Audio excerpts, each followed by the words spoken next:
ایک روایت میں آتا ہے کہ اگر کسی نے توبہ کر لی اور توبہ کے بعد اس کے کسی دوست نے، لنگوٹیے نے، اس کے کسی جاننے والے نے، شریک نے، دشمن نے اس کو آر دلائی کہ تو فلاں جرم کا مرتکب فلاں دور میں ٹھہرا ہے، جبکہ وہ توبہ کر کے نیک ہو گیا، اس نے اس کو آر دلائی کہ اب تو بڑی نمازیں پڑھنے لگ گیا ہے، اب تو حاجی ہو گیا ہے، اب تو نیک بن گیا ہے،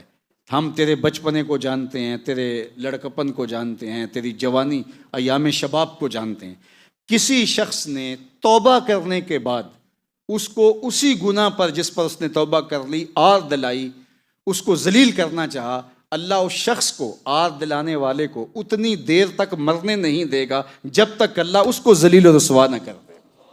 تو جب توبہ ہو جاتی ہے پھر اللہ معاف فرما دیتا ہے، اور وہ معاف فرماتا ہے تو قیامت کے دن بھی ذکر نہیں ہوگا، بلکہ ایک روایت میں آتا ہے کہ فرشتوں نے جو صحیفوں میں لکھا ہوا ہے وہ بھی مٹا دیا جائے گا، سب ختم ہو جائے گا، وہ سارا ڈیلیٹ کر دیا جائے گا کہ بندے نے توبہ کر لی، اب اس کے نامہ اعمال میں وہ نہیں ہوگا۔ اللہ کی کرم نوازیوں کے رنگ ہے، توبہ سے سارے گناہ مٹ جاتے ہیں۔ التائب من الذنب کمن لا ذنب لہ، گناہ سے توبہ کرنے والا ایسا ہو جاتا ہے کہ اس نے گناہ کیا ہوا ہی نہیں ہے، تو اللہ اس کے سارے گناہوں کو معاف کر دیتا ہے، خطاؤں سے درگزر کر دیتا ہے۔ استغفار کا ایک بڑا خوبصورت مفہوم،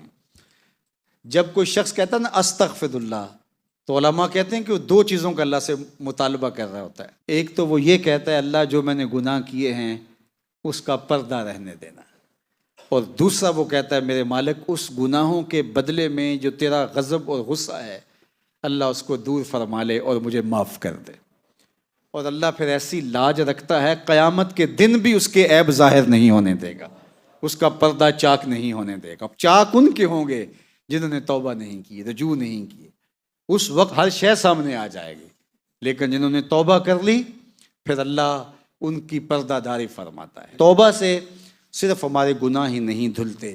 بلکہ توبہ سے ہمارے من بھی دھل جاتے ہیں، توبہ سے ہمارے باطن بھی ستھرے ہو جاتے ہیں، توبہ سے ہماری زبان بھی دھل جاتی ہے، توبہ سے اللہ ہمیں دنیاوی آسودگیاں بھی عطا کرتا ہے، اور آخرت میں جو صلہ ہے، اجر اللہ نے رکھا ہے، وہ تو نہ کوئی ایسا ترازو ہمارے پاس ہے جس پر تول سکیں۔ تو آئیے میں اور آپ اللہ کے حضور استغفار کے ذریعے سے توبہ کے دروازے تک پہنچتے ہیں، اور اس کے حضور دعا گو ہیں کہ اللہ جل شانہ ہمیں سچی توبہ، ایسی توبہ کہ جس کے بعد دوبارہ گناہ کی طرف ہم نہ پلٹ پائیں، جسے توبہ نصوح کہتے ہیں۔ اور وہ فرمایا گیا جس طرح جانور کے تھن سے نکلا ہوا دودھ واپس نہیں جاتا، اس طرح جس شخص نے توبہ کر لی اور ایسی پکی کی تو وہ حلاوت ایمان اور حلاوت دین سے مالا مال کر دیا جائے گا۔ آئیے مل کے پڑھیں استغفر اللہ ربی من کل ذنب و اتوب الیہ۔